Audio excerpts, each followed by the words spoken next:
नमस्कार सर, बहुत बहुत स्वागत है आपका। जय हिंद अंजू जी। सर, नमस्कार। जिस थैंक यू वेरी तरीके मच। से हिजबुल्लाह का जो चीफ है हसन नसरल्ला वो मारा गया है, इजराइल ने जिसे कहते हैं ना घर में घुसकर ढूंढ कर उसको मार डाला है। कहा जा रहा है कि जहां पर वो था वहां पर कोई भी जिंदा नहीं बचा है। तो आप मानते हैं कि इजराइल जिस तरीके से हिजबुल्लाह, हमास या हूती का खात्मा करने पर उतारू है, उसके बाद तो अब ऐसा नहीं लगता कि कोई बाकी बचेगा। आपने बिल्कुल ठीक फरमाया अंजू जी। इजराइल को पता चल गया है कि या वो सरवाइव करेगा या ये सरवाइव करेगा, और उसने जो इनिशिएटिव जो लिया है, and offence is the best form of defence. उसने जो इनिशिएटिव लिया और उसने उनके जिसको कहते हैं कि घर में घुस के मारना, जो आपने एक्सप्रेशन यूज किया, एब्सोल्युटली करेक्ट। और कैसे उसे घर के घुस के मारा? क्योंकि उसने उसके टेक्नोलॉजी में एडवांसमेंट आ गई थी। जब रेवोल्यूशन इन मिलिट्री अफेयर्स आता है तो उसकी टेक्नोलॉजी एडवांस होती है। उसको इजराइल को मिल गई, इजराइल को मिल गई और इजराइल ने उसका इस्तेमाल कर दिया। और अब डर रहे हैं ये इस्लामिक कंट्रीज कि ये इसके पास आ गई। जब तक इस्लामिक कंट्रीज को इसके पास इसका तोड़ नहीं आता तब तक वो प्रॉब्लम में रहेंगे। क्योंकि वो देखिए, पहले तो पेजर्स, फिर रेडियो, फिर और टेलीफोन, ये सारे के सारे हो रहे हैं। और अब तो जाने और क्या क्या चीज करेंगे। इजराइल कोई भी कदम उठा सकता है। तो अब इसमें जो है हमास या हिजबुल्लाह के वॉरियर्स हैं और इस्लामिक वर्ल्ड है, उनकी अब जिसको कहते हैं एक बड़ी कठिन परिस्थिति बन गई है कि उनकी जो अब लीडरशिप है, डिसीजन मेकिंग बॉडीज के ऊपर अटैक होगा। और अटैक होगा इसी तरीके से, चाहे उनके ब्लास्ट हो जाए, चाहे वो मोबाइल यूज कर रहे हो तो मिसाइल आ जाए, कुछ भी हो, वो अब इस तरीके से होगा। और वैसे ही ह्यूमन इंटेलिजेंस इतनी तगड़ी है इजराइल की कि वो वैसे ही घूम रहे हैं। उनको पता है कि लेबनान में या गाजा में वो बहुत तादाद के अंदर घूम रहे हैं। और दूसरा है, इजराइल की मोटिवेशन बहुत हाई है। ये मोटिवेशन जो है, सबसे बड़ी तगड़ी मोटिवेशन होती है, जो मोटिवेशन आपको देती है माँ की रक्षा की, वो मोटिवेशन है इजराइल के पास। रिलीजन बेस्ड मोटिवेशन, ये वो जो है, वो सिर्फ वो वहीं तक काम आती है जब आपके हाथ में कुछ फायदा हो रहा होता है। और जहां पे नुकसान होना शुरू हो जाता है, सब रिलीजन भूल जाते हैं और भाग जाते हैं। तो यही हो रहा है। तो इस समय जो है, बाजी इजराइल मार रहा है। और इस समय जो मुस्लिम देश है, क्योंकि इनकी टेक्नोलॉजी पे अब वो पिछड़ गए हैं, अब जब तक इसका तोड़ नहीं ढूंढेंगे अंजू जी, वो इस तरीके से घबराए खरगोश की तरह छुपते रहेंगे। सर, हसन नसरल्ला का मारा जाना, क्या ये माना जाए कि हिजबुल्लाह पूरी तरह से खत्म हो जाएगा? क्योंकि उसके तो बहुत सारे लीडर मारे गए हैं। आप देखिए, वो इस्माइल हानिया को भी उसके घर में जाकर ठोक दिया था इसराइल ने। तो अब तो हिजबुल्लाह पूरी तरह से फिनिश्ड। एट द मोमेंट जो यही लग रहा है। अब हिजबुल्ला या तो वो ये करेंगे कि वर्ल्ड पावर्स को बुला के किसी तरीके से लड़ाई बंद करवाएंगे, तो एटलीस्ट ये चीज बंद हो जाए। यहाँ पे आपको पता है अंजू जी, यहाँ पे they may approach India to get a cease fire and sort of mediation done between the two countries. India could be given a protecting power status between the two countries. Israel तो accept करता है India को, अगर Lebanon ने भी accept कर लिया। हम घड़ी घड़ी हिजबुल्लाह पता नहीं क्यों बोलते हैं, बेसिकली लेबनान है, Hezbollah is a non state actor. तो वो इससे एक्सेप्ट कर लेगा तो बात बनेगी। पर क्वेश्चन ये है कि आप, वो स्थिति बिल्कुल ठीक है कि बहुत संकट की स्थिति आ गई है इनके ऊपर। और इस समय कि यही इनके पास एक तरीका रह गया है कि किसी तरीके से फिलहाल उनको रिस्पाइट मिले, जिसको कहते हैं ब्रीदिंग टाइम, ताकि वो अगला कदम सोच सके। बड़े चालाक है वो ब्रीदिंग टाइम लेके फिर प्लान करते हैं आगे का, सीज फायर करके आगे का प्लान करते हैं। तो वो करेंगे। तो at the moment they are looking for a general cease fire in the entire front.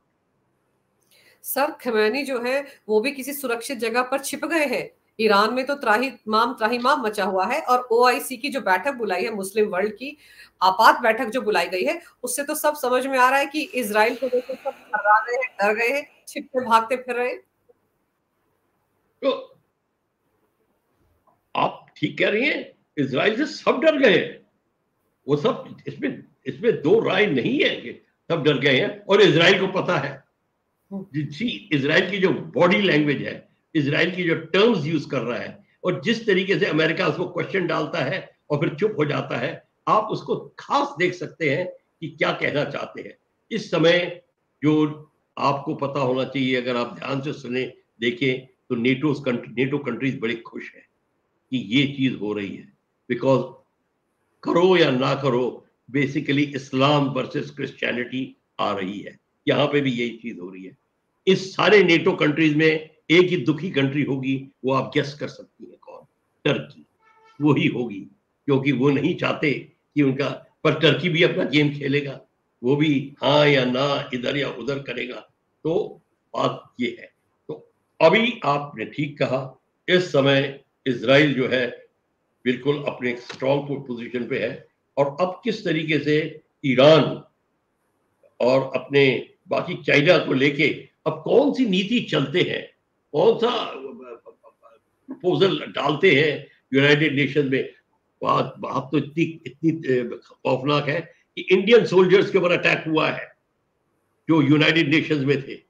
वो हम किसी ने बात नहीं करी है मेरे से मीडिया में, बड़ा हैरानगी की बात है। इंडियन सोल्जर्स के ऊपर अटैक हुआ, हमने कुछ नहीं बोला। ये भी हुआ है, इन्होंने हिजबुल्लाह ने मारा उनको कि तुम यहाँ पे क्यों हो। बड़ी अजीब है। मैं भी ह्यूमैनिटेरियन ड्यूटी पे गया था, मैं सूडान में, और मैंने ये सारी देखी हैं। हम पे तो अटैक नहीं किया किसी ने ऐसे कि हम इंडियन ने, और एक यूनिफॉर्म में जो जा रहा है यूएन वाला, उसके ऊपर अटैक होना, तो एक जिसको कहते हैं कि एब्सोल्युटली, जिसको कहते हैं उल्लंघन है सारे नियमों का ये। और दूसरी चीज है, तो मामला सीरियस हो गया है। अंजू जी, जो आप कह रही हैं, जिस तरीके से आप चिंतित हैं, वो एग्जैक्टली यही मीनिंग है कि इसका समाधान इतनी आसानी से नहीं नजर आ रहा किसी को, खासकर इसको ईरान को और लेबनान को। इनको अब नजर नहीं आ रहा कि अब क्या करें। घोड़े पे तो, शेर पे तो बैठ गए हैं, अब उतरे कैसे? तो ये बात सारी। पर सर, अभी ये हिजबुल्ला है, जो हमास है, या फिर हुती है, तो नॉन स्टेट प्लेयर्स है। हिजबुल्ला इतना ताकतवर ईरान की वजह से, क्योंकि उसके पास इतने सारे हथियार कहाँ से आए? ईरान ही उसको दे रहा है।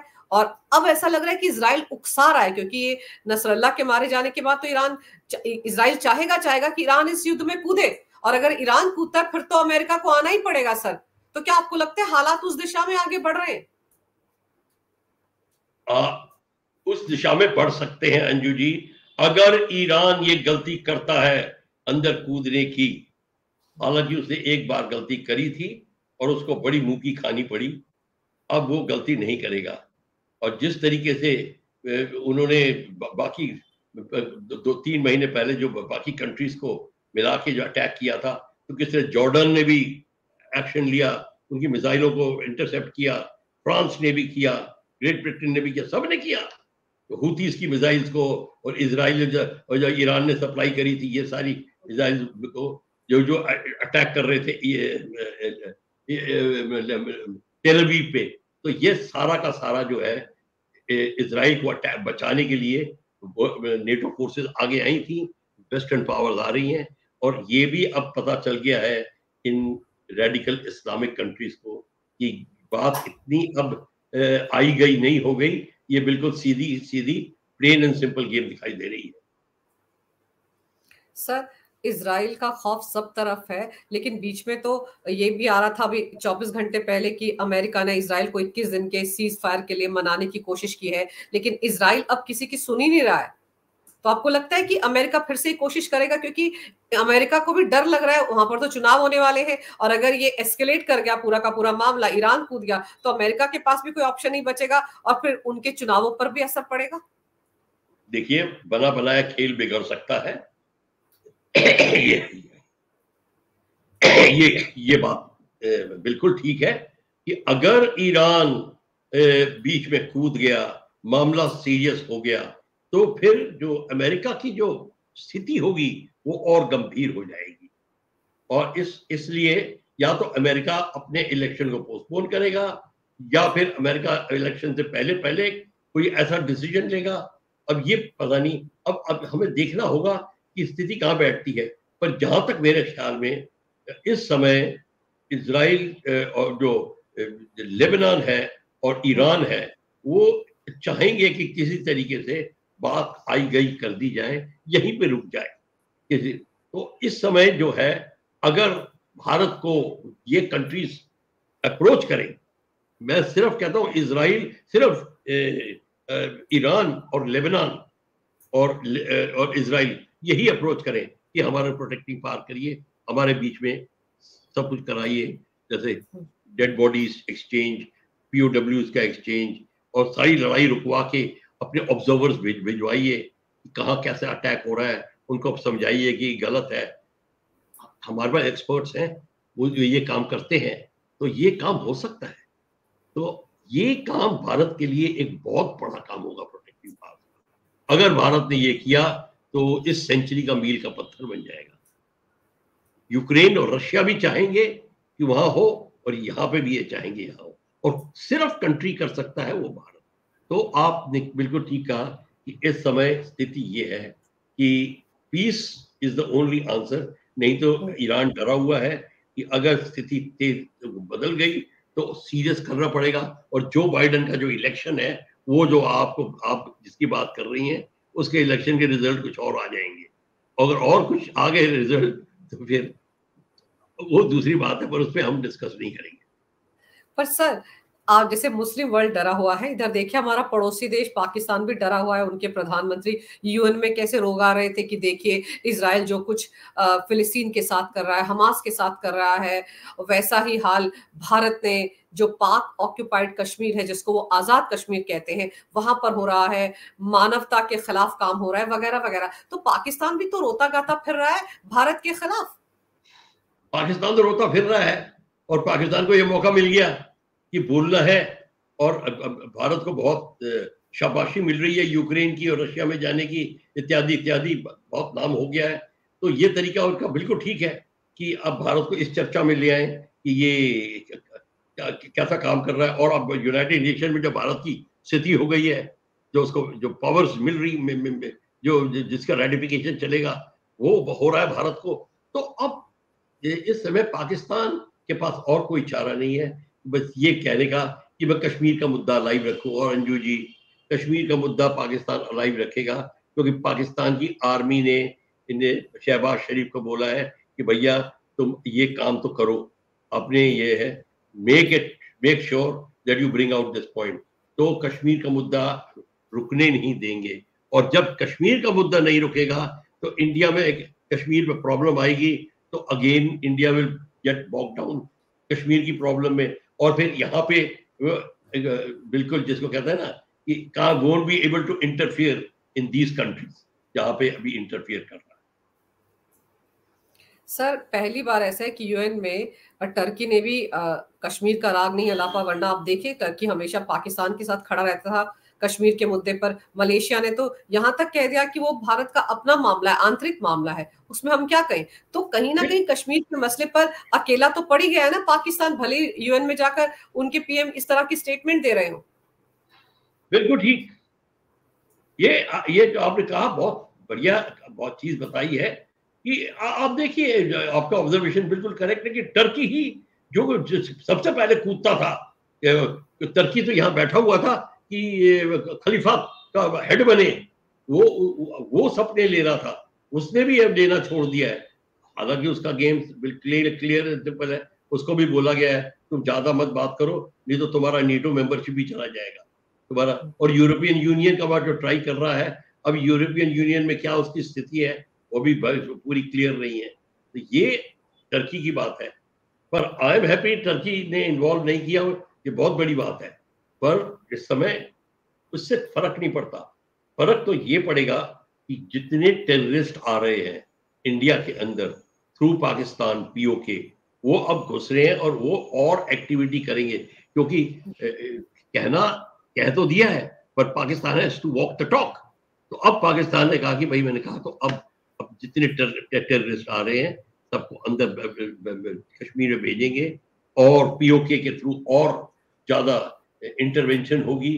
तो game is, ball is in the India's court.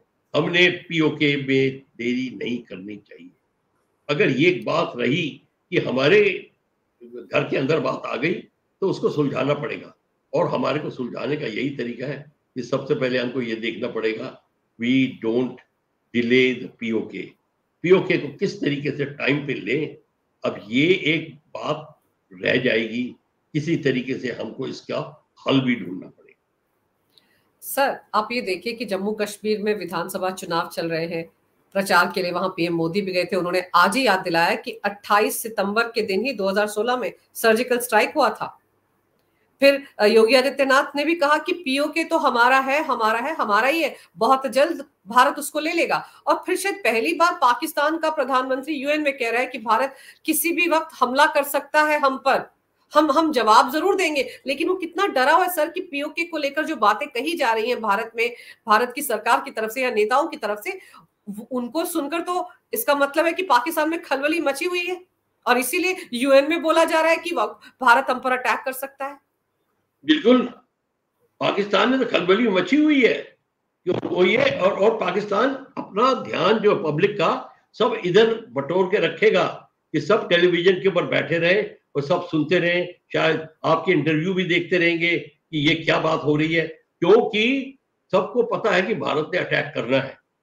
अब भारत अटैक करे या ना करे the different thing, but question ये है, ये जो पाकिस्तान हमको जबरदस्ती करा रहा है कि क्या होगा क्या नहीं होगा, ये बिल्कुल गेम उसका निराला है। वो किसी तरीके से अपना को इस असमंजस से निकालना चाहता है, पब्लिक को भी चुप रखना चाहता है, आर्मी को भी चुप रखना चाहता है, और उनका ड्रग का जो ट्रेड है वो बड़ा डाउन होता जा रहा है, वो निकाल रहा है, उससे निकाल रहा है, वो उसके कमाई बहुत अधिक होती है।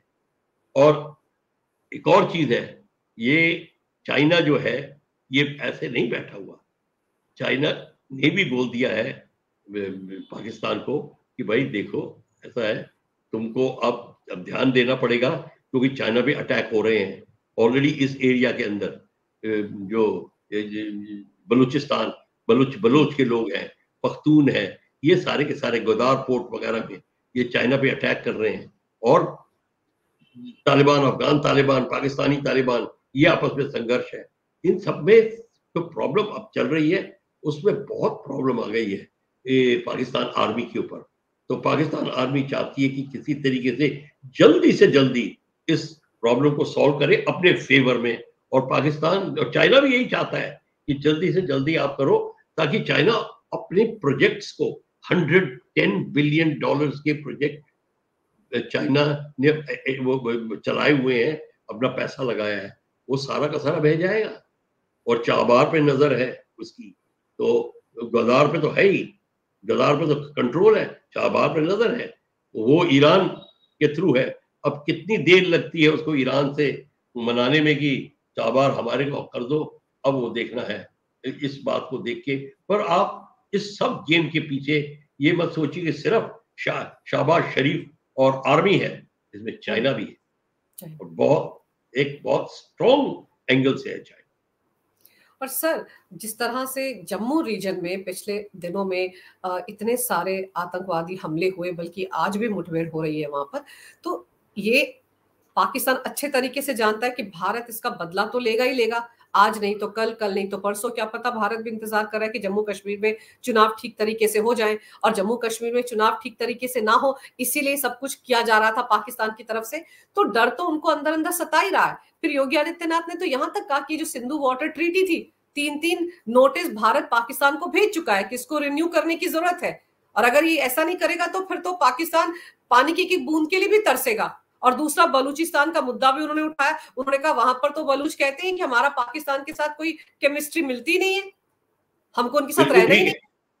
बिल्कुल ठीक है, वो तो पाकिस्तान, आपको भी पता है कि उन्होंने तो जबरदस्ती ऑक्यूपाई किया था, पहले 18 महीने तो वो फ्री स्टेट था, तो उसको किया है। और दूसरा, इंडस वाटर ट्रीटी को I think they have to rewrite the treaty they have to revise the whole thing अगर करनी है। और इस सारा मुद्दा लाइव है, पर ये तो बात ट्रीटीज पे रह जाएगी। पर सबसे बड़ी बात है, हमें देखना है हमारे इलेक्शन ठीक टाइम से निकल जाए। अगर चाइना पाकिस्तान ने और बड़ी चीज कर दी, एक ऐसा गैम्बल किया चाइना की मदद से, अब ये मैं इस बात से हैरान हूं कि चाइना और सीरियस क्यों नहीं हो रहा इस गेम में। चाइना कर सकता है, मेजर प्रॉब्लम कश्मीर में खड़ी कर सकता है, पर उसके बाद वो कमिट हो जाएगा पाकिस्तान के साथ। अगर वो कमिट हो गया तो फिर बाकी जो जितना उसका प्रोजेक्ट है वो सारे के सारे उखड़ जाएंगे। इसलिए वो भी बड़े फूक फूक के कदम उठा रहा है, पाकिस्तान भी फूक फूक के कदम उठा रहा है। इस समय टोटल डिसीजन लेना है इंडिया को, फर्म डिसीजन। तो सबसे पहले है अंजू जी, जब मैंने बोला था सबसे ज्यादा we are now coming to some other point, सबसे ज्यादा प्रॉब्लम है स्लीपर सेल्स की। अभी भी कश्मीर में पूरे बैठे हुए हैं, वो वही अंजाम दे रहे हैं। ऐसे नहीं ये मुठभेड़ चल रही होती कि आगे चुप करके पैराशूट से, ये उनको बुलाया जा रहा है, उनको मदद की जा रही है, logistics supply, weapon supply and money. तो किस तरीके से हमको ये इन सबको स्लीपर सेल्स को निकालना है, इनको हटाना है। और जहां 6, 7, 8, 10 जो बेसिस हैं 15, 20, 25 किलोमीटर जो अंदर, उसमें आप अपनी ऑर्गेनिक फायर यानी कि आपकी मीडियम आर्टिलरी, हैवी आर्टिलरी जो भी है, अटैक हेलीकॉप्टर से अटैक करिए उन जगहों को और ऑक्यूपाई कर लीजिए कुछ जगहों को, ताकि वहां से वो लॉन्च ना कर सके। और उसके बाद में आप फिर रिकूप करिए, तब आप देखेंगे कि पाकिस्तान भी चौकन्ना हो जाएगा और चाइना को भी पता चल जाएगा इंडिया इज सीरियस। इससे ज्यादा चाइना नहीं कर सकता। बिल्कुल सही कह रहे हैं आप सर कि जिस तरह का माहौल इस वक्त बना हुआ है, पाकिस्तान को भी डर लग रहा है और भारत की कोशिश ये है कि चुनाव अच्छे तरीके से हो जाए, और इसीलिए फॉरेन डेलीगेट्स को भी वहां पर बुलाया गया था कि वो भी देख लें।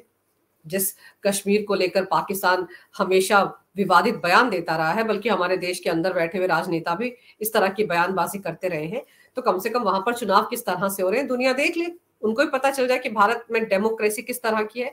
लेकिन फिर अगर हमारे नेताओं की तरफ से ये बयान आ रहे हैं कि पाकिस्तान ऑक्यूपाइड कश्मीर हमारा है, हम उसको लेकर रहेंगे, तो फिर पाकिस्तान के नेताओं का, वहां के प्रधानमंत्री का डरना भी लाजमी है। तो अब देखते हैं सर इसका क्या नतीजा निकलता है। लेकिन फिलहाल तो पूरा मुस्लिम वर्ल्ड शॉक में है। इजराइल ने जिस तरीके से नजरल्ला का खात्मा किया है, उसके बाद से तो अब देखते हैं ओआईसी की जो बैठक बुलाई गई है उसमें क्या कुछ होता है। सर, इस विषय पर विस्तार से जानकारी आपने मेरे दर्शकों को दी, मेरे लिए समय निकाला, इसके लिए आपका बहुत बहुत धन्यवाद। नमस्कार, जय हिंद। जय हिंद अंजू।